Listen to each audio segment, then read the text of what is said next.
Hello everyone, Argsy here. Welcome back to Argsy Farms here on the Oaks Realistic Multiplayer server. We are well and truly into April and all our crops have germinated, which means it's time to go and get some more nitrogen put onto them. Obviously we didn't do that when we were planting.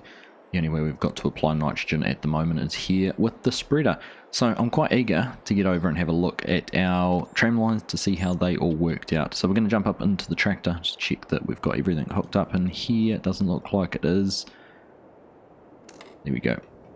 No PTO on that one? No, just the hoses. Must be a hydraulically driven spinner there on the fertilizer spreader. So we're going to go. We've got some fertilizer around the back. We've brought about 30,000 litres of fertilizer so far this year already. So we're using quite a lot of that for fertilizer contracts and the like. But obviously the priority for now is to go and get this put on our own field. So we'll head around the back.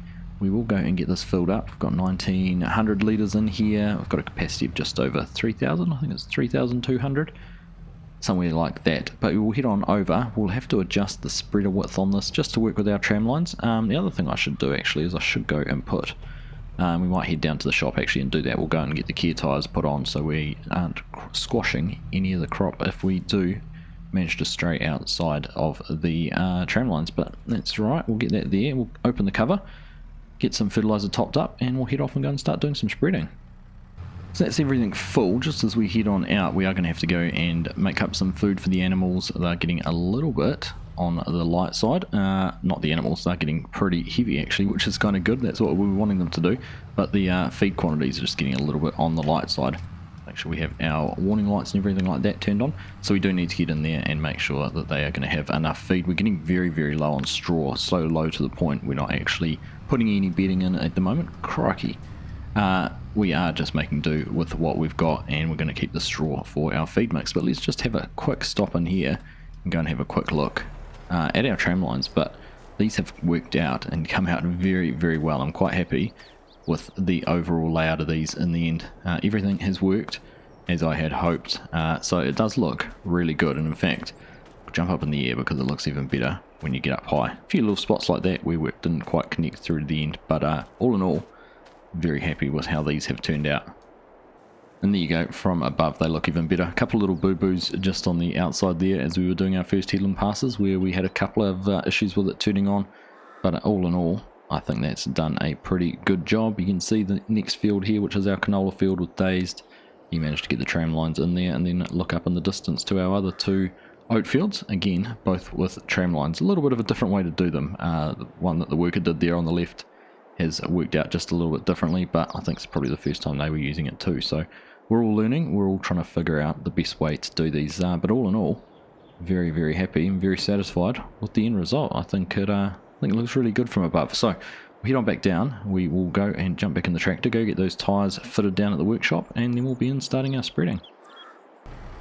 And there we go, narrow tyres fitted. It doesn't look too bad actually on this tractor, having the narrows. They're not super, super narrow, but they definitely are definitely a little bit smaller than the wide tyres and weights that we do normally run on it. So it is a little bit different, but it doesn't look too bad. Right, let's jump on up in here and we'll head on down and make a start. We're going to start off here in our grass field, get this one done first. I'm going to try using a little bit of vehicle control add-on in here as well. I haven't used that too much, but I think this is going to be a good field to do it in. We don't have to worry about tram lines or anything like that. Another reason why we're starting off in here, because we are going to have to bump down our spread width to 30 meters everywhere else, but in here we can run this at a nice safe 42. Now I'm just going to pause because looking down in our mini map in the bottom at our nitrogen, I have a feeling we're not getting the automatic application rate like we should. So I've just been through, and this is the issue I've had before, deactivate and reactivate application rate. Let's just wait and see No, we're not actually getting green down there in the bottom. Perhaps this is just the nitrogen level we need for grass. I was a little bit worried that it wasn't going on as heavily as it should, but looking up there, we are applying 40 kilograms, 45 kilograms per hectare, so I'm guessing it's going on at the right rate. Who knows? We'll just have to assume that everything's working out the way it is. But like I said, I have had problems trying to do this once before with these automatic settings. But let's just have a look. We're not quite going to get back down this field in one go, but there we are. That turned around, turned on. Let's find it's a little bit jerky doing that, but there we go. We'll set that up and that's running just fine there. So we'll get through this. We're only going to have a very, very skinny section to do down there against the trees, which is fine. It's just is what it is. And then we'll be done. Now this is our only grass field that we have at the moment. So I'm hopeful, what are we in April? I'm hopeful to get at least 2 good cuts of grass off this year, if not possibly 3. We've got a good amount of silage and hay in the shed already, but I'm mindful that our feed volumes are going up. So we'll just have to see how we handle having just this one field this year, whether we can keep the supplies we need, whether we might need to buy some in from somewhere else, see if another farmer's got any, or whether we might have to consider changing our setup for next season and having a little bit more grass. But there we go. I'm just going to turn in here. Now I can, using Control Z, should be able to reduce that spread width, so that as we run down here, we're not applying more nitrogen around the field than we actually need to. And there we go. That looks like it's doing a pretty decent job. So we'll get this one finished off, then we're going to change the spread width down to 30 meters, and we'll go and make a start in a couple of the other fields. That's us done here in that field. I think we might just jump straight in here into the canola field. Now I'm just curious whether I might try and run this without using any GPS and manually drive these tram lines, because that is of course the beauty of having them. So we'll get that turned on. I have wound the coverage width down to 30 meters, so we should only be spreading the bare minimum of what we need to do. You definitely can see we're getting this applied at an automatic rate, because it is turning what is a very red field into a very green field and is chewing through our fertilizer at a great rate of knots. So we'll get around the field here, get the headlands done, see how much fertilizer we go through, because we're probably going to have to make a few trips back down to the store or down to the silo in the shed at the farm and get this topped up and carry on. But that's all working pretty well. We're getting the coverage we need to, which is the main thing. So sit back, relax, we'll jump into a little bit of a time lapse getting this field done, and we'll catch up with you when we move on to the next one.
Well, I hope that oats don't have quite the nitrogen demand that canola does, because we have chewed through a fair amount of fertilizer here in this. By the time we've finished, there we go, 69% left, 2200 litres, which is probably about 2 full loads, because obviously we used a little bit on the grass, probably a similar amount to what we've got left here. So 2 full 3200 litre fertilizer spreaders have been applied on here. So I mean, it's worth it.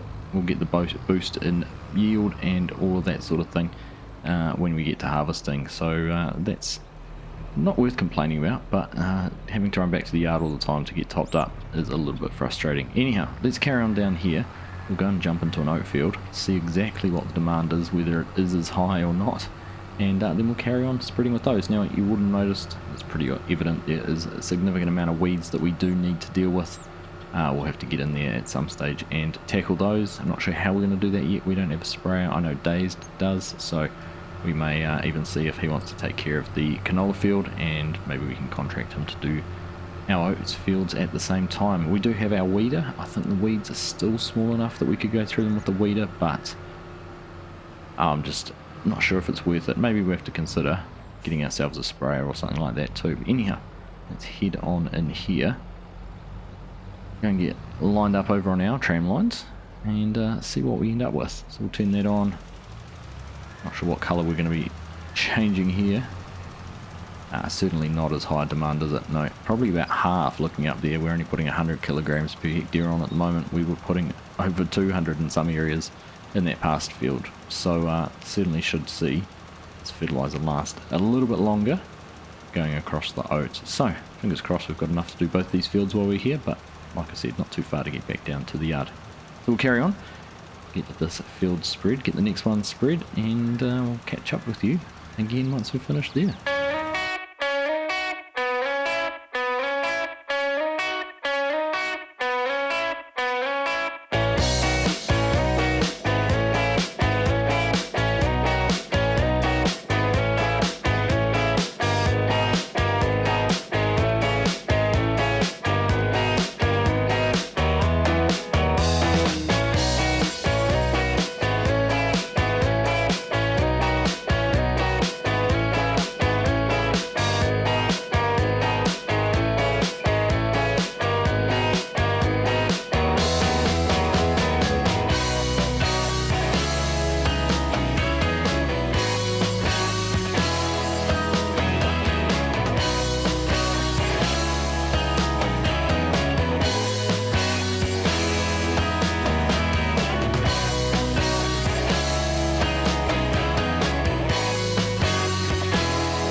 There we go, that is our 2 oat fields done. The tram lines in this one were a little bit too wide. Well, not too wide for the spreader, but they're going to be a little bit hard to spray, so we'll just have to be mindful of how we tackle that. But like I said, worker did those fields and they've done a pretty good job. What could possibly be their first time using Proseed? I'm very much impressed.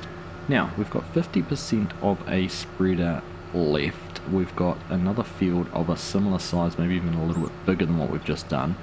So I think we will head back down to the yard while we're out on the road, go and get topped up again, and then we'll go and tackle that very last field. Now I did try and save the GPS course when I was doing that field, but for some reason it wouldn't save, and I still haven't managed to figure out why. I'm a bit baffled why I couldn't save a GPS course, but we might even try and set ourselves up on that same GPS course that we used last time, and see if we can do some spreading with that following the tram lines. So let's get back down, get topped up. There is our field, and we'll be back down here in a minute getting some nitrogen applied. It's full of fertiliser. Just took the chance to top it up with diesel while we're there next to the tank. While I remembered, we don't want to have the same unfortunate situation we've run into before, where we have run out of well, DEF. It wasn't diesel, we ran out of DEF in the field. So we're topped up now, we don't have anything to worry there with that. So let's get on down into the newest of our fields, the one just over the road, not too far away at all, which is nice, and we'll go and get started on spreading in there. We'll get ourselves pulled in here, and we've got our one headland to do, and then all our up and down rows. Now I think I've managed to get a GPS course that's going to work in here we'll just have to wait and see when we get to it whether it is going to be what it needs to be. But I'm pretty happy with this field about how the tramlines have turned out. I think they've done a fantastic job. I'm just looking at our data down there. That is going green. I'm just not sure why that piece at the start didn't go yellow. I thought it would have gone why it stayed sort of yellow. I thought it might have gone a bit greener than that, but you know, cruise control turned on, and we're just going to crack into this one. We'll try and put together a little bit more of a montage once we get into the up and down roads when we can use the GPS, make sure we stay within our tram lines. So sit back, relax, we'll catch you once we're finished.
There we are. Now I've got a tram line there, but looking at the map, I don't actually have to go down it to spread anything. So I think that is us all done with just under 10% left in the spreader. So we'll get that turned off. We will head back up to the top of the field. It'd be nice actually to have a field entrance off this road as well, rather than just the one up the top. Would have been good to have two into here, but it's not what we've got, so we're just going to have to make do with the one coming up there off the busier road too, actually. This road's a lot quieter, so anyhow, let's go and get back up to the front of the field, and then we'll actually, in fact, I was going to say, we'll get to the front of the field, we'll head back over to the yard because we're just about there, and we'll go and take a look at the precision farming menu and check out the nitrogen on all our fields.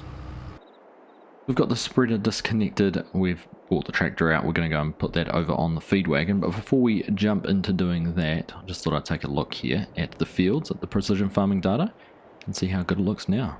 So what was a large swath of red and orange is now decidedly a much more green. The canola field there, which took the majority of the fertilizer, is a very, very dark green, sitting up there, pretty much all at 200 kilograms a hectare. The rest of the fields, we've got some patches there through for these 3 oat fields.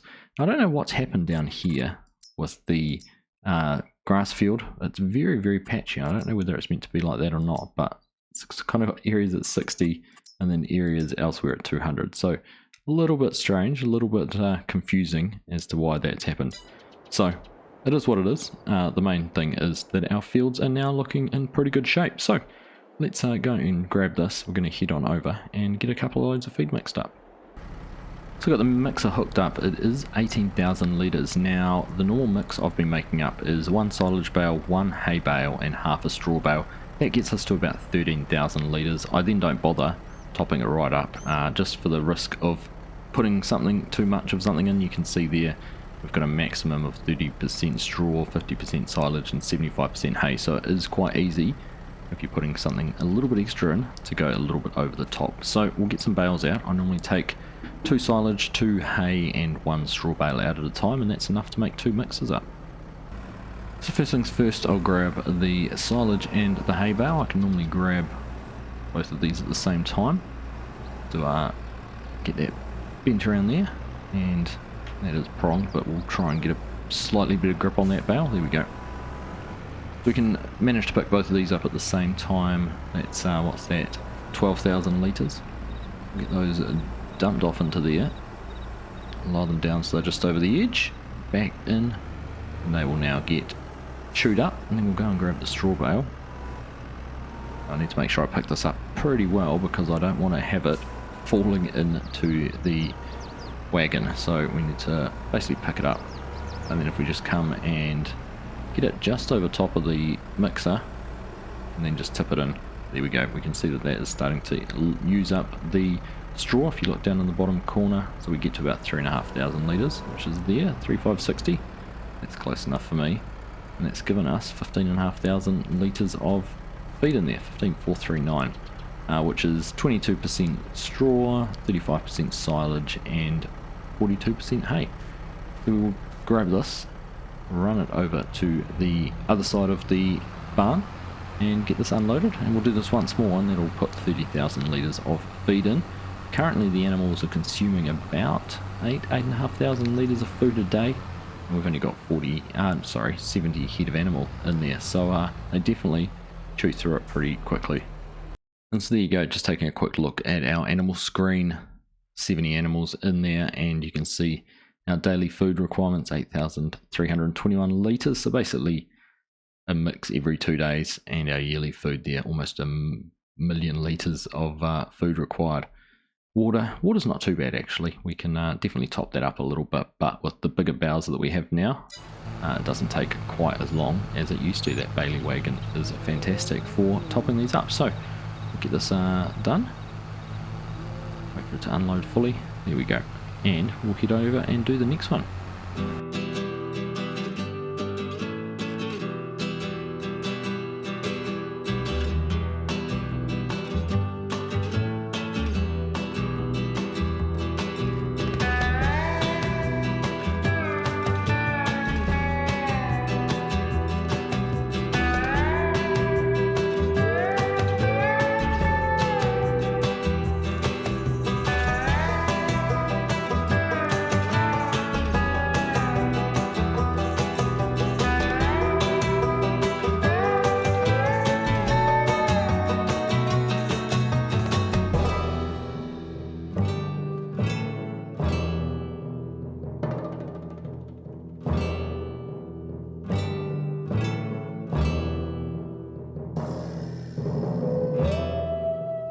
Right, there we go, that is the animals full of food and water, 55,000 litres of each. You can see that down in the bottom. I don't know what's happened here. There's some sort of graphical glitch with the fill plane. It shows up with wheat on it, but once I've exited the map, come back in, it shows up with TMR in it. So really not sure what exactly the issue there is with that. So that's all our fertilising done. That's our animals all taken care of. So there's really not much else left for us to do at the moment. We're heading into summer, late spring, and really waiting for our grass to grow. We do have some weeds to take care of as well, but other than that, a few contracts maybe to pick up just to keep things ticking over. So I've decided we are going to diversify a little bit here on the farm. It's something I've been planning on doing for quite some time, and I think now is the right time, and this little spot in here is exactly where we're going to be doing it. And that's right, we are going to get into the greenhouse business, a little bit of hydroponics, and growing some tomatoes, lettuces and strawberries, or one of them. I'm not sure exactly which one they are. So this is a modded greenhouse from the Mod Hub. It comes with the requirement for seeds and fertilizer, so it's a little bit more involved than just the simply add water and plants grow that you get with the default ones. So we're going to get this put down here. This is the largest of the versions, $9,000, and it fits pretty nicely in here behind our barn. So just want to make sure we get this as close as possible without getting too close. We want to make sure we've left enough space for us on the other side. You can see the triggers there. Got our fill trigger where the pallets will spawn here on this side, and we've got the water trigger there in the front. So I think right about there is probably going to be about as good as anywhere. I think maybe just push it back just a touch.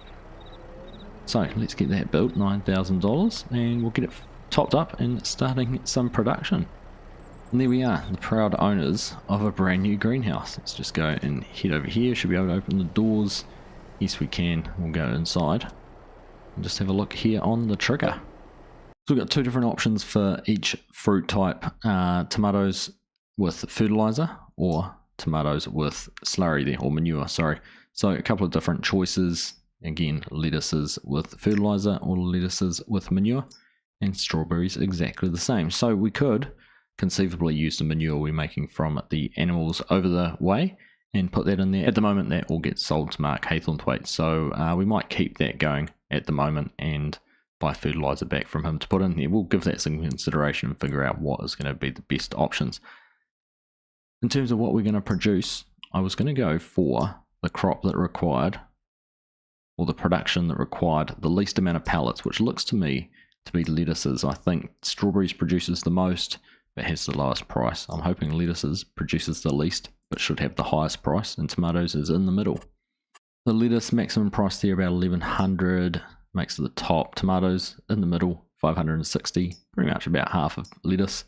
And strawberries right there at the bottom, 280, so only about a quarter of what the lettuces are. So I think we'll go with the lettuces purely on the basis that that will produce the least amount of pallets, so we're not having to handle them quite as many pallets. We'll figure it out though. We're just going to sort of experiment with this over the next couple of months and try and see what's going to be the best option. Now looks like we've got our trigger there, probably for our fertilizer on that side, and seeds there. So I'm going to go and grab some fertilizer, grab some seed, come over here and get it all loaded up. In fact, just trying to figure out, I don't know how I'm going to get some fertilizer. I may need to unload the spreader and see if that will put it into a bag for me, because everything else is in the silo, and I've got no bucket or anything for the front loader to try and handle things. So we're just going to have to see what works best for us. But I'm going to start off with putting the water in, and then we'll go and get the other products and get this up and going.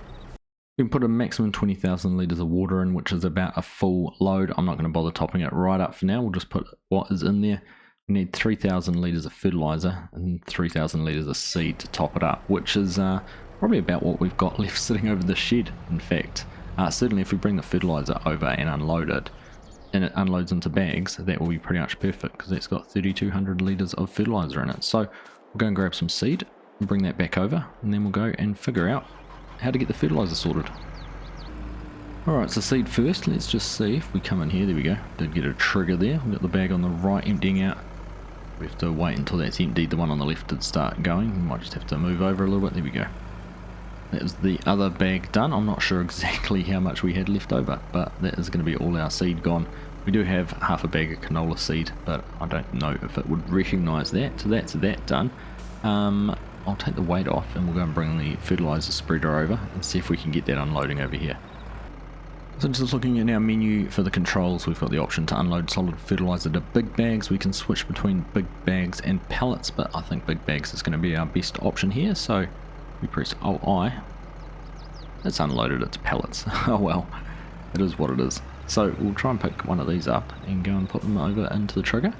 Just close our forks up just a touch. Use them as quasi pallet forks. We will have to get some better pallet handling equipment when the time comes, but let's just lift that up. Also we've grabbed the smallest one, but let's just head on over here. I'm hoping we're going to get a trigger. Possibly have to close the door. Let's just go and get that closed so it's out of the way. Now see if we can get this to unload. There we go. Yep, door closed, and we're getting some fertilizer to unload in there. So with that all done, let's go and take a look in the menu and see if we can turn on one of the productions.